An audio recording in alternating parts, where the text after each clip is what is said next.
not often we get to ride bikes from new manufacturers. About 12 months ago, Indian was reintroduced after nearly 50 years, and this is the Indian Scout, the new machine for 2015. It's smaller, it's lighter, it's more nimble, better balanced, easier to ride, a lot of fun, and only $17,995 right away. The Indian Scout is aimed at people who don't want one of the 1500cc plus cruiser machines that are out there from the Americans and even the British these days. It's aimed at someone who wants a smaller, lighter machine, but still a full-size cruiser.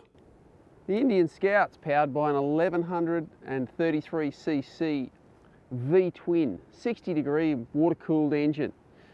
Very new engine, much bigger than the Scouts of the 1920s, 30s, 40s. But the riding position and the style is very loosely based on the Scout of that era. And that bike was certainly designed and built as to be manoeuvrable, well balanced, easy for anyone to ride. And that's what the reborn Indian Motorcycle Company wants to do with the new Scout. The bike is very easy to ride, it's very light for such a big machine. It's still a performance cruiser, it's still a big bike. So there's still a lot of bike to move around, but it's very well balanced. It's quite long, but with a very low seat, you can maneuver it easily no matter what size you are. Now I'm just over 6 foot, 185 centimetres, and I found it very easy to manoeuvre around, but they actually have kits to make it a little bit more comfortable for people that are either taller or shorter.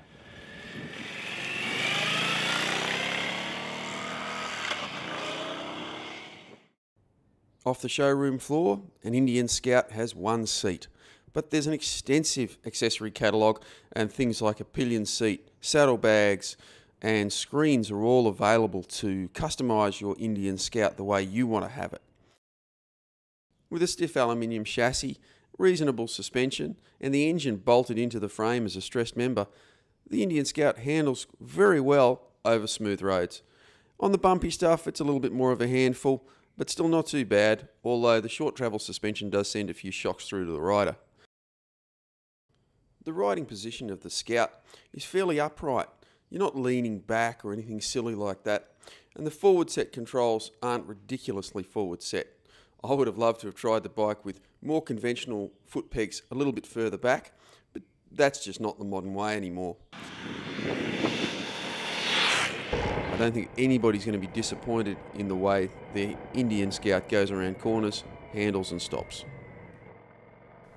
The brakes on the Indian Scout are ABS equipped, so it's not going to lock up on you unexpectedly. So the Indian Scout should appeal to an awful lot of people.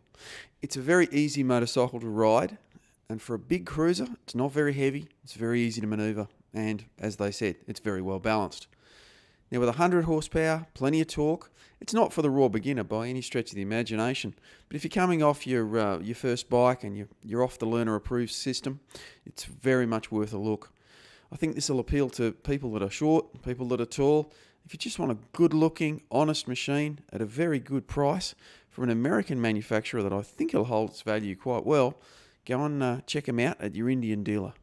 The Indian Scout will be readily available in 2015. Some will arrive before then, but most of them are already spoken for.